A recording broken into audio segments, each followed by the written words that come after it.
Une fille n'est pas une mère. Voilà ce que scandaient hier des milliers de personnes dans plusieurs villes brésiliennes, comme Rio ou Sao Paulo, contre le durcissement de la loi sur l'avortement. Au Brésil, l'avortement n'est autorisé qu'après un viol ou lorsque la vie de la mère est en danger. Mais le nouveau texte prévoit de qualifier d'homicide tout IVG pratiqué après 22 semaines de grossesse. C'est un énorme pas en arrière. Ce projet de loi est inconstitutionnel car l'avortement en cas de viol est prévu par la loi. Donner la vie à la suite d'un crime et de violence est une torture. Selon les militantes, le texte affectera tout particulièrement les jeunes femmes victimes de viols qui ont souvent du mal à raconter ce qui s'est passé ou qui ne détectent que tardivement des signes de grossesse.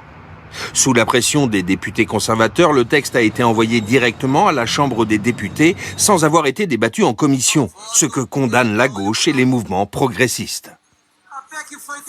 En Amérique latine, le mouvement féministe Vague Verte a remporté des victoires depuis 2018 dans sa lutte pour les droits à l'avortement, au Mexique, en Uruguay et en Argentine et dans 3 autres pays.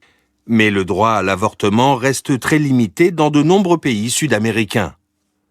En Argentine, les droits acquis sont à nouveau menacés depuis l'entrée en fonction de Javier Milei. Pour moi, l'avortement est un meurtre. Et je peux le démontrer d'un point de vue mathématique, philosophique, libéral. Un quart de la population catholique mondiale vit en Amérique du Sud. L'Église a encore un poids considérable dans les débats autour des questions éthiques, même si son influence diminue depuis une dizaine d'années.